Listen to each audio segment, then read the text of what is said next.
What's up, fantasy managers? It is week 14. We need to win now more than ever. First off, check this image out from Datarama. It talks about yards after contact per attempt and missed tackles for. So they are sticky stats for running backs. Look at it, love it, learn it. There are 6 running backs from this list that I will discuss and share if they have the potential to boom or bust this week. And let's get into it right now. And the running back I will start off with, our RB1, is Derrick Henry from the Ravens. The Ravens offensive line, they earn an elite 1.67 yards before contact. They will face the Steelers, who the defense, they give up a 1.19 yards before contact. That's in the red. That's not good. Derrick Henry gets 82% of the carries inside the 5-yard line. That is elite status. The Steelers, they only give up 5 rushing touchdowns on the season. That is one of the best. But if we're going for offensive line versus defensive line, I have to give the advantage to the Ravens, to Derrick Henry. Now, individual stats for Derrick Henry, who's running behind that Ravens line. His yards per carry is 4.7. His fantasy points per game is 14.8. That's actually 12th overall. That's better than I expected, honestly. His snap share, 22nd overall. Opportunity share, 13th overall. That's great. Weighted opportunities, 18th overall. You would want that to be a little bit higher for someone you get in the first 2 rounds. But right here, the volume, the carries, 16.4 carries per game. That's 6th best overall. Red zone touches, that's 8th overall. So when they get inside the 20, he's still getting the carries. Expected fantasy points per game, he's 11th overall at 15.6. Some stats that's gone up over the past few weeks. His yards per touch is 5.1. That's ranked 15th. His breakaway runs, he has 10. That's 9th best on the year. Yards created per touch at 2.83. That's not great. That's ranked 42nd. We would like that to be a little bit higher. His game script, somebody who relies on the team who has the lead, is actually ranked 19th at a minus 1.54. The Ravens have been trailing a lot this year. Now, when I look at his yards after contact per attempt, this is something that he's been struggling throughout the year. But as we get closer to playoffs time, he's growing stronger. He now has moved up to 11th best in the league at 3.38 yards after contact per attempt. That is good. And in this table, I want to talk about the O-line strength. According to PFF, 2 out of the 5 offensive linemen for the Ravens are not performing as well. They are the weakest linked in that offensive line, but they are still given the rank of 13th best. And majority on here, it's either average or green. There's only 2 reds here when it comes to yards created per touch and the defensive rushing touchdowns. And now when we look at the explosive rate runs for the Baltimore Ravens offense versus the Pittsburgh Steelers defense, so it looks like the Ravens, 5% of their runs go for an explosive run. That is 15-plus yard rush, which is trending in a good direction. The Pittsburgh Steelers, their defense gives up a explosive run 4.3% of the time, which is trending downward, but not yet in the red. It is still between the red and the green, so it's about average. So while I'm still talking about the defensive side of the ball, the Pittsburgh Steelers have given up 117 rushing yards per game. That's ranked 17th, but in the last 3 games, they've given up 151 rushing yards per game. That benefits Derrick Henry. And the Pittsburgh Steelers are actually pretty good at a bend, not break defense. Their defense is ranked 23rd, giving up only 20.2 points per game to running backs. They've only given up 5 rushing touchdowns on the season, but they've given up 1,200 rushing yards. But because they're not allowing touchdowns, they are ranked 23rd in running backs points per game. So according to the offensive line report, the individual profile on the defense here, I'm seeing a lot of green and yellow, so I believe that Derrick Henry has the potential to boom play this week. Here we go. Now on to RB2. It's going to be Chase Brown from the Cincinnati Bengals. He gets 62% of the carries inside the 5-yard line. That is good. His offensive line has been improving over the past few weeks. They are now finally in green territory for yards before contact at 1.2. They will face the Bills defense, who everybody can run on. Their defensive line has given up 1.36 yards before contact, and they have given up the most rushing touchdowns in the league at 15. I have to give the advantage to, Chase Brown and the Bengals. And some individual stats for Chase Brown. His yards per carry is 4.4. That has increased over recent weeks. His fantasy points per game is 13.9. That's actually ranked 18th. That is not good for somebody that we got in the second round. We would like that to be higher, but his snap share, he's ranked 10th overall. Opportunity share, he's ranked 6th. Weight opportunities, he's ranked 6th.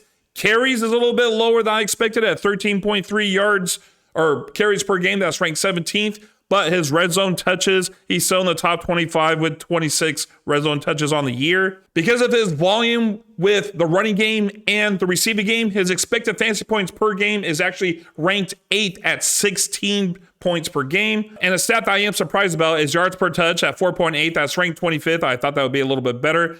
Same with yards created per touch at 3.19. That's actually ranked 30th. I thought that was going to be extremely better than ranked 30th.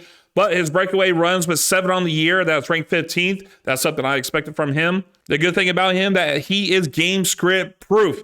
He is ranked 27th in game script at a minus 5.41. He's proof because he still averages 5.3 targets per game. That's actually ranked 4th. And for his yards after contact per attempt, it's a little bit lower, but still in the top 24. He is ranked 23rd at 3.11 yards after contact. It's still above over 3 yards, which is what we want with our running backs. Now, a quick glance at this table, which is showing which is good and is bad. His own line strength, 2 out of the 5 linemen on that offense line are deemed the weakest link, and PFF has given him the 23rd worst offensive line in the league. And with his individual profile, he is red with the yards per touch and yards created per touch. But when it comes to snap share and volume share and breakaway runs, yards created per attempt, he's either in the green or he's in the yellow. Now when I look at the explosive runs, the Cincinnati Bengals, they have an explosive run 4.8% of the time. That is straight up average. But the Bills, their defense gives up an explosive run 5.2% of the time. That is in the green. That benefits Chase Brown. And the Buffalo Bills are giving up 141 rushing yards per game. That is ranked 30th. In the last 3 games, they've given up 122 yards per game, which that would put them in ranked 20th overall. So they're still in the bottom tier when it comes to giving up rushing yards per game. That benefits Chase Brown. And then when I look at running back points allowed per game, the Buffalo Bills are ranked 30th. They allow on the season 1,360 yards, 15 rushing touchdowns, 1 receiving touchdowns. They give up 25.5 points per game to running backs. And when I'm back at this table here, I see the defense is nothing but green. There's mainly yellow and green for Chase Brown in this matchup, so I believe he has the potential to boom this week. Now the RB3 I will discuss is RJ Harvey. Last week he was on my potential to boom list. He did. Thank you for those 2 goal line opportunities that he was able to convert, because everything else he sucked at. But the Broncos offensive line, they earned an elite 1.65 yards before contact. They will be playing the Raiders defensive line, who give up an elite 0.58 yards before contact, but the Raiders have given up 13 rushing touchdowns on the season. I believe that is the 3rd most in the league. RJ Harvey, with J.K. Dobbins out, now takes the goal line backs because he has the majority of the goal line carries at 40% inside the 5-yard line, so he has that to his benefit. Now some individual stats for Harvey. His yards per carry is 3.8. That's not good. Fantasy points per game, 10.8. That ranks 27th for running backs. Now, his snap share overall is 32.6%. That's 52 best, or ranked 52nd in the league. But out of the last 2 games, that snap share has an average of 53.5%, I believe. His carries have bumped up from 6 a game to 12 a game from the last 2 games that he's played. And he still red zone touches. He's 37th overall, but that's probably going to go up because he is the RB1 there. Now, his expected fantasy points per game is only 9.9. That ranks 31st. So, more surprising stats. I did not expect this for him coming out of college. Is his yards per touch at 4.8. That ranks 24th. His yards created per touch at 3.32. That's ranked 24th. His breakaway runs on the season, he only has 2. That is ranked 46th. Those are not good stats for this supposedly explosive running back that Sean Payton drafted in the 2nd round. Now with his yards after contact per attempt, he was in the top 5 for most of the year, but now he is dropping, and he's dropping fast. He is ranked 43rd in the NFL with yards after contact per attempt, F2.65. We want to get running backs that have a 3.0 yards after contact per attempt. He's at 2.65. That is 35 tenths less than what we want. That is not good for RJ Harvey. Now with this table to show the good and the bad and the ugly for RJ Harvey, The matchup between the offensive line and defensive line report is actually pretty good for Harvey. We looking here, it's in the green and the yellow. His offensive line strength, only one offensive lineman is deemed weak out of the 5, and PFF has ranked the Broncos offensive line number 1 in the league for the best offensive line. That's good for RJ Harvey. Now, his individual profile behind that offensive line is not good. As we see here, there's a couple of averages, but it's mostly in the red. It is bad for him. Now, when I look at their explosive plays, the Broncos are actually pretty good, with the 5% of their runs go for an explosive run of 15 plus yards. Now, the Raiders are actually good at stopping explosive runs. They've only given up an explosive run of 15 plus yards 2.5% of the time. That's in the red. That's not good for RJ Harvey. Now, sticking with the defense, the Las Vegas Raiders, they give up 110 rushing yards per game. That is ranked 15th. In the last 3 games, they've given up 123 rushing yards, which would place them at ranked 21st overall. So that actually benefits RJ Harvey. And then when I look at points allowed, the Raiders, they are ranked 14th. I mean, they've given up 13 rushing touchdowns to running backs. They allow 23.4 points to running backs per game. That's actually pretty good and benefits RJ Harvey. So when I bring it back to this table here, the offensive line, defensive line matchup is good. The individual profile is bad. It is really bad. The defense, that's about average. But because of RJ Harvey just not able to perform as the RB1, he is not putting RB1 stats on the board. The thing that is saving him is the goal line opportunities. I believe that he will have another tough game against the Raiders, minus the receptions and targets. I'm not talking about that. I'm strictly talking about the running game here. We are hoping that he gets another 1 or 2 goal line opportunities and can convert. If not, I believe that he will be a potential, well, not boom, but bust. Now, the RB4 who has the potential to boom or bust this week is Breece Hall, because the New York Jets offensive line, they earn a 1.31 yards before contact. That's good. They will face the division rivals Dolphins, and the Dolphins defensive line, they give up a 1.27 yards before contact. That's in the red. That's bad. But they've only allowed 6 rushing touchdowns on the season. I believe that's in the bottom 10, so that does not benefit Breece Hall. But Hall does get 50% of the carries inside the 5-yard line, so that is great for him. And with some information from Datarama, Breece Hall against the Dolphins are actually a run funnel team. They have the 4th lowest pass rate over expected allowed, which means even in passing downs, teams are still wanting to run the ball against the Dolphins. And the Dolphins are allowing the 5th most yards per carry on this season at 4.80. And Breece Hall and the New York Jets, they run plenty of zone concepts, which is actually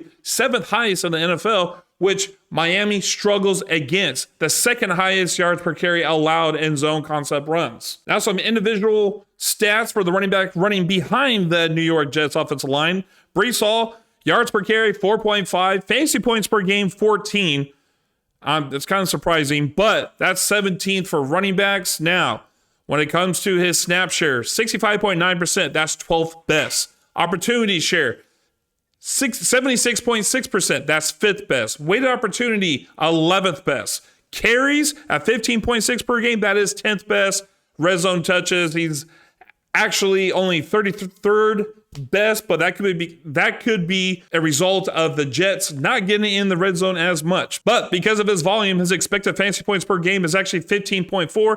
That is ranked 12th. His yards per touch at 5.3 is ranked 8th. His breakaway runs, he has 15 on the season. That is 3rd best overall. Yards created per touch, not very good at 2.70. That is 49th overall. Now, the Jets are actually 30th in game script at -6, 2.3, but he does get targets and receptions, so that can help him out too. And now the rankings for yards after contact per attempt, he's actually 28th at 3.03 yards after contact per attempt. That's the same with Tony Pollard and Ashton Genty.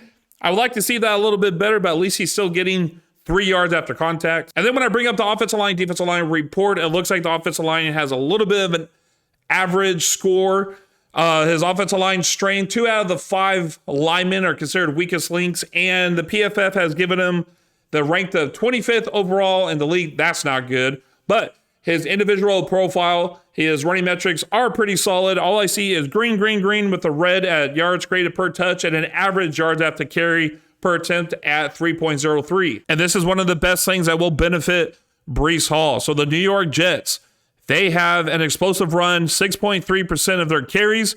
And the Miami Dolphins, they allow 7.7% of the carries against them to have an explosive run, and Breece Hall is ranked third in explosive runs. And if we keep rolling with the Miami Dolphins, their defensive line, their defense actually gives up 137 rushing yards per game. That is ranked 29th. In the last 3 games, they have given up only 113, which would place them at ranked 17th, it looks like. Still, it's either average or bad for this team. That benefits Breece Hall. And when it comes to points allowed, Miami's actually ranked 15th. They've only given up 6 rushing touchdowns to running backs, but they've given up the 6th most rushing yards at 1,308 to running backs, with a total of 23.3 points per game allowed to running backs. So that can benefit Breece Hall. Even if he doesn't get a touchdown, he could still get yards. All right, so the offensive line matchup is between average and good. His individual profile is good, and the defense he plays against is between average and good matchup for him. So I believe he does have the potential to, oh my gosh, I did it again. Potential to boom this week. Okay, in RB5, we are going to another divisional game. It's going to be not Alvin Kamara because he's hurt, but it's going to be Devin Neal for the Saints. The Saints offensive line, they only manage a 0.56 yards before contact. That's one of the worst in the league. They are playing against the Buccaneers. They will be in Tampa, and the Buccaneers, their defensive line gives up a 1.17 yards before contact. That's in the light red there. It's not absolutely horrible, but it's trending that way, but not there yet. They've given up 8 rushing touchdowns on the season. I believe that is around the 14th most mark in the NFL. With the limited information that we have, I believe Devin Neal is set for a bad matchup on the ground versus the Buccaneers. Now, some of his stats on the season, like his yards per carry, is 3.5. That's not great. But in the last 2 games is what I really want to look at. And he has a snap share of 63%, 64%, which is good. Getting 10 carries, which is about, you would like more, but somebody that you just picked up off of waivers getting 10 carries, that's okay. He's getting a lot of opportunities in the passing game, which can maybe salvage this week, but out of the 2 games that he played, he has averaged 10 points a game. He has not played enough snaps to get a yards per touch rank or yards created per touch rank, but he has given 0 breakaway runs with his opportunities on the season. And then when I'm looking at his yards after contact per attempt, it doesn't get much better. He's at 2.71, so he's under that 3 yards per carry mark that we want to get. He's at 2.71, so that's not good for him either. And when I'm looking at the report here, the offensive line, defensive line matchup, it's either poor or bad, so that's not in his favor. And then his individual profile, we are limited to what we have, but his yards per carry is not good. His snap share is good. Rush attempts per game at 10.5. That's, I guess, average, but breakaway runs, that's poor. Yards after carry per attempt, that's poor. So the individual profile is not great. And then when I look at the explosive run chart, the Saints, they get an explosive run every 2.2% of rushes. That's not good. That's in the red. It hardly ever happens. The Buccaneers defense, it's about average for how much explosive runs they've given up. Looks like 4.3% of runs they've given up turn into 15 plus yards. That's about average. So it's an average defense going against a Saints poor explosive offense. And then when I look at the DVOA chart, Tampa Bay is actually ranked 7th at a minus 17.7 rush D DVOA. Their PFF run D is 66.5. Their EPA allowed per rush is a minus 0.09. You want that in the negatives as far as you can get. So they're doing well. And their run defense power is 72.8. So their run defense is actually pretty good. It is top 10. And when I look up rushing yards allowed, Tampa Bay is actually top 6. They've only given up 97 rushing yards per game. In the last 3 games, they've given up 87 rushing yards per game. So that does not help Devin Neal. But then when I look at Buccaneers points allowed to running backs, they're actually ranked 10th. They give up 24.2 points allowed to running backs And it looks like most of it comes from the receiving. They have given up 4 receiving touchdowns to running back. That's actually tied for second most in the league. So from that, it looks like Devin Neal can benefit from this game in the receiving end. But when it comes to the rushing end, the Buccaneers haven't even given up 1,000 yards rushing this year. There's only like 5 teams have not done that yet. They're one of them. He's not going to do well on the ground this game. I've had to make a few changes, but back at the report here, it looks like the offensive line, defensive line report, it's mainly going to be poor for him because that Saints line is not great. They're ranked 28th by PFF. When it comes to individual profile for what we have limited information from, I'm seeing mostly poor stats here with 1 good and 1 average. And then when it comes to the defensive side of the ball, it looks like it's going to be another poor matchup unless he could get involved in the receiving game, which he possibly can, because I think his first game that Alvin Kamara went out, 7 targets. So there's a chance that may happen again. But when it comes to the run game, it looks like he's going to be shut down. So he definitely has the potential to bust this week. And before we get into the RB6, if you made it this far, if you go ahead and smash the like and hit the subscribe, everything you guys do helps us, and I appreciate you guys watching.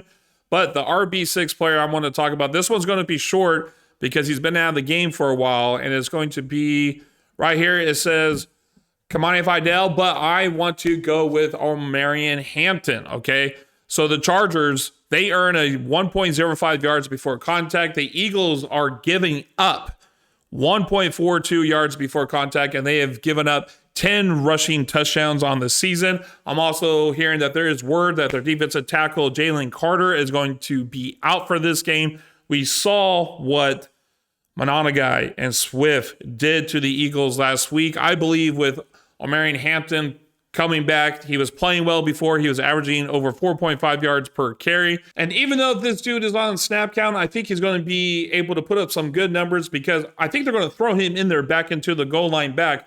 And that is very important for this game. For the running back who's going to be the goal line back for the Chargers, because the Chargers, when they get to the goal line, they like to run it. And this image is from Datarama, and it shows the highest touchdown rates allowed on pass attempts from inside the 10-yard line. And look who's at the very bottom. It's the Eagles. The Eagles do not give up touchdowns passing, receiving within the 10-yard line. So how are you going to score on this team at the goal line within the 10-yard line? You have to run the ball. What do the Chargers do when they get to the goal line? They run the ball. Who's going to be the goal line back if he's healthy and he's active for this game? It's got to be Omarion Hampton. Omarion Hampton's yards after contact per 10 before he got hurt was 3.71. That's amazing. That's elite. The Chargers, they give up an explosive run every 7% of their carries. The Philadelphia Eagles have given up 128 rushing yards per game. That ranks 24th. And the last 3 games have given up 160 yards. That would rank them as number 32 in the league. And then when it comes to points allowed, the Eagles, they give up the 7th most points to running backs at 24.3. They've given up 10 rushing touchdowns, 3 receiving touchdowns. The running backs have given up 1,222 yards. If Omarion Hampton plays, even at a limited role, he has the potential to be a boom play because of the matchup, because Jalen Carter's out, and it's because how you do score against the Eagles. And now I'm going to get into the quick hits. And so we can start off Eagles versus the Chargers. This one's pretty tough. I think this one's going to be a good battle of the trenches, and it's Saquon Barkley has not been playing well. Chargers at home, primetime, I'm going to give the advantage to the Chargers. Judkins versus the Titans, I would have to give the advantage to the Titans unless Judkins could get a goal line opportunity, because the Titans have given up 14 rushing touchdowns on the season. Bucket Irving's back. Bucket Irving has the advantage over the Saints defense. Browns defense should smash against Tony Pollard. DeAndre Swift should play well against the Packers. The Falcons' run game has been struggling. Kenneth Walker could play well. Kenneth Walker can have the advantage in this game. He just needs to convert his goal line carries. Josh Jacobs should smash against the Bears. Kyler Williams should smash against the Cardinals. I'm giving advantage Vikings over Chris Rodriguez. I'm giving advantage Texans over Kareem Hunt. I'm giving advantage Jalen Warren over Ravens. Advantage Rams defense over Bam Knight. You're playing Davion Achane no matter what. James Cook should smash against the Bengals. Should be a good matchup between the Jags and the Colts. Good battle of the trenches. I would have to give the advantage to the Colts, but I can see Travis Etienne getting some goal line carries in this game. Advantage Broncos over Ashon Genty. Advantage Aaron Jones or Jordan Mason versus the Commanders. Advantage Chiefs over Woody Marks and the restaurant buy. And that's the end of the video. Vomit in the comments and let us know if the new format is something that you like. I'm trying to make it where you're not staring at the same screen and just hearing me talk for 3 minutes straight. Even though it's been a few weeks, me and Tyler, every Friday, we go live at 6 o'clock. We go over our rankings for the week and answer any questions from the chat. And make sure you check out the earliest waiver wire show on the planet. Every Sunday they come out around the afternoon. Make sure you check that out. Actually, just hit the alert button so you don't miss any videos moving forward. I'll talk to you guys later. Deuces.